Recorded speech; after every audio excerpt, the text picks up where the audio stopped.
like to give another perspective to our time frame of what we're in to prove that it is as the days of Noah that I haven't really heard anybody else talk about. We always talk about, what we know that they're even talking about it in the military about hybrid DNA, and we know that in the Bible, in Noah, that's what he did. He killed off the Nephilim, which were an abomination, so to speak. But anyway, something else that is happening that I've not heard anybody else talk about that kind of solidifies it is something like CRISPR technology. Now, people think about that with humans and stuff, but people don't realize they're doing that with plants, vegetation.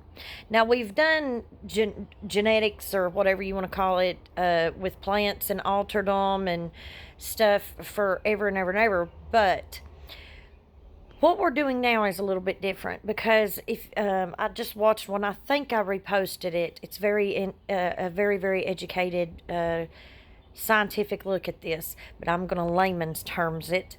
But for instance, the Mars company is using CRISPR technology to alter the cocoa plant, the cocoa tree.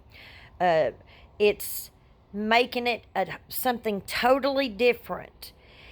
And it's what happens is that doesn't just affect that tree because these CRISPR cocoa trees pollinate year round, and it gets into trees nearby.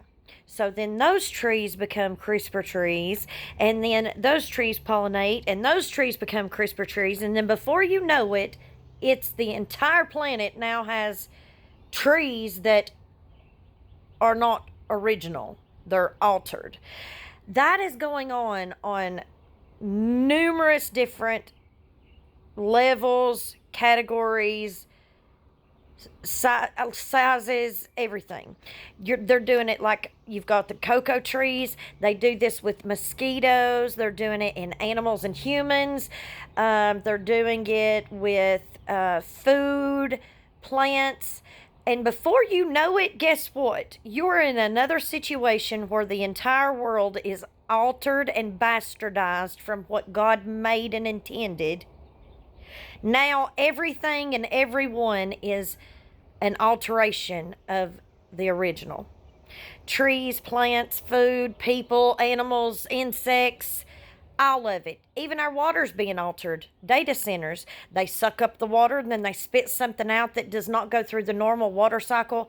It can't go through the water cycle, meaning it can't evaporate, condensate, do the whole cycle the same way because it doesn't have the same properties of water. We're changing everything, the air, the atmosphere, everything, grass.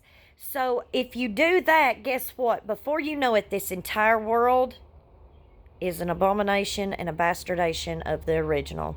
So now you're back to a situation of like Noah, where only 8 people are pure. Only 8 people are saved. Or only 8 people are not an abomination. Now, I think I need to look it up because I'm really curious. There were only 8 people saved in the flood. I would like to know the population of the world during that time because I would like to scale that up to the population now, and I bet you the percentage that's going to end up being the ones that are saved is probably equal. He said, straight and narrow, and few there be that find it. A lot of people have a form of godliness, but they deny the power thereof. A lot of people are just lip service. There's nothing of substance in there. And I bet you money, well, that's a bad phrase. I've got to get out of saying that. More than likely, I lean to thinking that that's probably going to be the same percentage. You just got to scale it up to the population nowadays.